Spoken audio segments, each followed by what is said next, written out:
Monsieur le Président. Je pense que tenir ce séminaire ici, à l'USMB, symbolise à peu près tout ce qu'on a à dire aujourd'hui sur l'importance de penser le parcours de l'élève et le parcours. Alors on parle beaucoup du -3+3, mais évidemment le parcours de l'élève c'est beaucoup plus long que ça, on le sait. Je me rappelle de mon fils qui m'avait dit à la fin du CP c'est bon, je sais lire, je sais écrire, ça suffit l'école maintenant. Donc on sait que c'est beaucoup plus long que ça, et que en particulier les enjeux d'orientation et d'accompagnement des élèves dans leur parcours, on est dans les fondamentaux au départ du parcours, et puis après les enjeux d'orientation et d'accompagnement de l'élève vers un parcours, des parcours, parce qu'il y en a beaucoup, d'excellence et de réussite. Et ben ça commence pas en seconde, ça commence pas en première, ça commence pas à la fac. C'est vraiment progressivement, on va dire, dès le collège, dans le cadre du parcours à venir, et en particulier en 4e, 3e.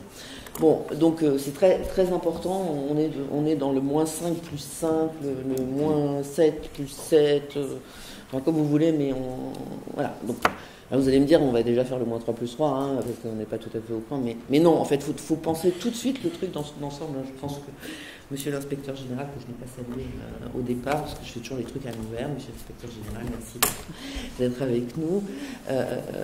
Mesdames et messieurs, en vos titres égalité, je ne vais pas perdre de temps à ça. Je suis très heureuse d'être ici, vraiment très heureuse d'être ici, d'abord parce que la première fois je mets les pieds à l'USMB. Donc j'ai un peu honte, mais ça c'est le côté arrivé Covid. Et puis surtout parce que, vous savez très bien, je ne vais pas vous raconter, et surtout que mon voisin le fera bien mieux que moi, toute l'ambition du ministre sur la valorisation de la voie technologique. Je voudrais parler un peu de notre ambition académique qui s'inscrit bien sûr dans cette politique nationale et qui s'inscrit également dans la politique de la région académique. C'est le recteur de région académique qui porte, vous le savez aujourd'hui, la stratégie régionale en ce qui concerne justement l'orientation, notamment la voie professionnelle aussi, etc. Donc, d'ailleurs, il va y avoir un webinaire région académique le 13, 15 ou 13 avril, et qui est plutôt dans le -3+3, du coup, là, il n'y a pas forcément les principaux de collège, il y aura des inspecteurs, des proviseurs, des directeurs d'IUT. Mais pour autant, au niveau académique, évidemment, on décline cette stratégie au plus près de nos territoires. On travaille ici avec 2 universités, aujourd'hui c'est avec l'USMB pour ce qui est des 2 départements, 73 et 74, et donc dans l'ambition que je vous décrivais, d'aller plus loin que le -3+3. Et c'est pour ça que j'ai tenu, je trouve que les collèges ne sont pas assez associés à ces réflexions sur le -3+3, et c'est un peu pour ça aussi que je suis très heureuse aujourd'hui, c'est que les principaux de collèges sont avec nous, les proviseurs bien entendu, l'enseignement supérieur aussi, des professeurs principaux également, en fait tous les acteurs. Et alors, du coup, on le fait, c'est une première dans l'académie. Nous allons reproduire cet exercice dans le sud de l'académie, Drôme-Ardèche, et puis dans l'Isère, parce que sinon, ça faisait c'est pas forcément les mêmes partenaires. Voilà, donc c'est très très important que non seulement on renforce les liens entre le lycée et l'université, mais aussi entre le collège et le lycée, et c'est tout à fait d'ailleurs ce qu'on fait avec les cordées de la réussite, puisque les cordées de la réussite, c'est finalement dès le collège, en passant par le lycée, en allant jusqu'à l'université, ou en tout cas l'enseignement supérieur. Donc cette logique de parcours que je veux voir également, et c'est, je crois, déjà bien le cas, monsieur le directeur académique en Savoie, que je vois apparaître dans les réseaux territoriaux que je souhaite que nous mettions en place, qui suivent le parcours de l'élève, avec une logique de projet de territoire et de projet autour du parcours. Vous voyez, tout ça s'inscrit dans notre logique académique. Voilà. Donc, du coup, les inspecteurs que je remercie, un groupe de travail, pas simplement d'inspecteurs, aussi avec des personnels de direction, aussi, mais je n'ai pas cité encore les inspecteurs, aussi avec la XAIO, la DAFPI qui est présente aussi à nos côtés, parce que vous en avez parlé, Monsieur le Président, il y a aussi un rôle très fort qu'on attend des CMQ, hein, des campus des métiers et des qualifications dans je sais pas, dans cet aspect levier. Au-delà des cordées, en fait, les cordées, c'est un dispositif, mais en fait, moi, je veux qu'il y ait des cordées dans tous les sens, quoi, indépendamment de la cordée en tant que telle. Et d'ailleurs, de plus en plus, vous avez dans la table ronde cet après-midi, je crois, une entreprise, hein, le monde économique avec vous. Hein. Je parle beaucoup aux entreprises et je leur vends, c'est drôle de vendre aux entreprises, mais je leur vends l'idée de corder, entre guillemets. Alors évidemment, ça n'existe pas dans notre système pour le moment. Ça existe un petit peu avec le mentorat que le ministre a souhaité mettre en place. Mais on pourrait très bien aussi créer un parcours avec les entreprises industrielles qui, en plus, sont très demandeuses aujourd'hui. Elles ont un problème Avant, elles étaient plutôt... l'éducation nationale n'est pas bonne pour nous donner le personnel qualifié dont nous avons besoin. Aujourd'hui, elles sont plus, on va travailler avec vous parce que on en a besoin. Donc, il faut profiter de cette opportunité. Il faut que les élèves profitent de cette opportunité parce que on peut créer des espèces alors j'appelle ça cordée, mais il faudrait qu'on trouve un autre nom. Où de collège, les élèves, par exemple, font leur stage dans une entreprise, qui puisse ensuite y retourner dans d'autres cadres, en observation, que bien sûr l'entreprise puisse venir.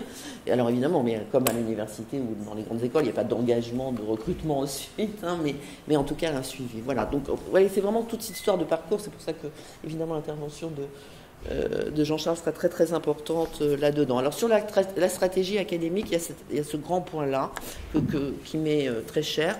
Il y a un autre point qui m'est très cher, c'est le vivier.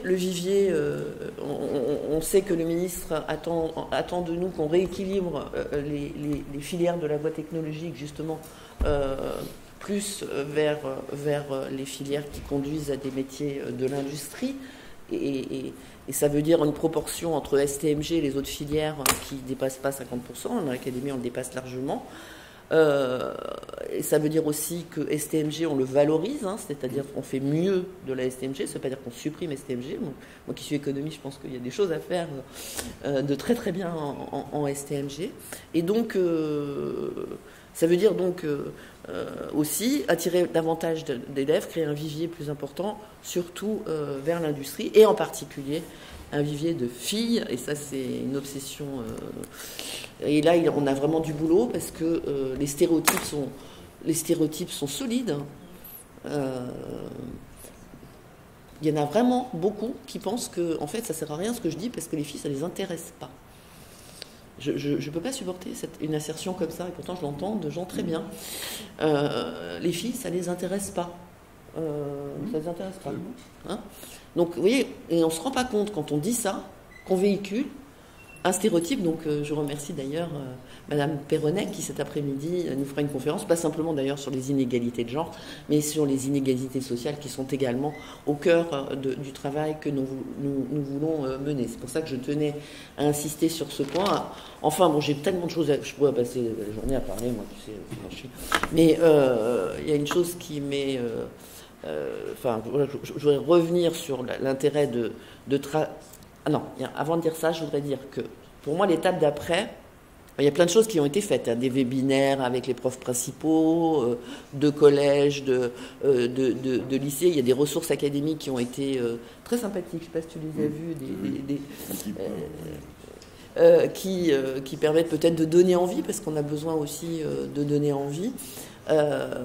Et puis moi, j'aimerais bien qu'on arrive, Monsieur le Président, à organiser à terme, dans un horizon pas si court, des séminaires entre professeurs, une équipe -3+3, entre professeurs de la voie technologique et enseignants-chercheurs de l'IUT, des IUT.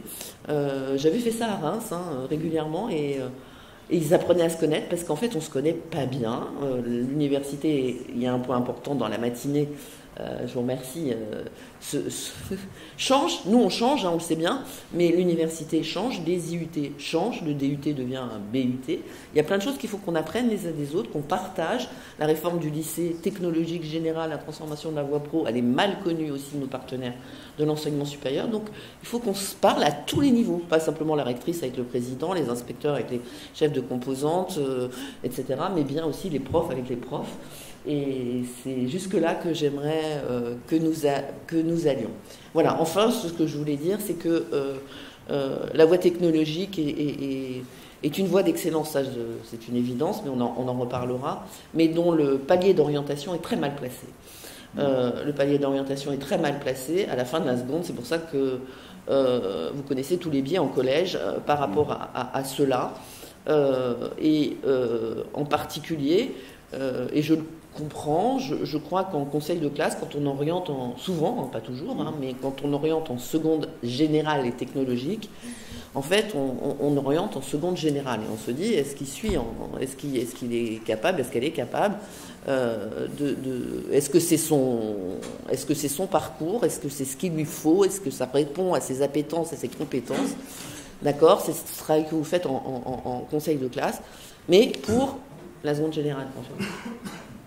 On ne pense pas au parcours assez, évidemment je suis en train de caricaturer, hein, on ne pense pas assez au parcours technologique et qui est pourtant un parcours passionnant qui amène à des métiers d'excellence, aussi à des parcours différents pour arriver à des mêmes métiers.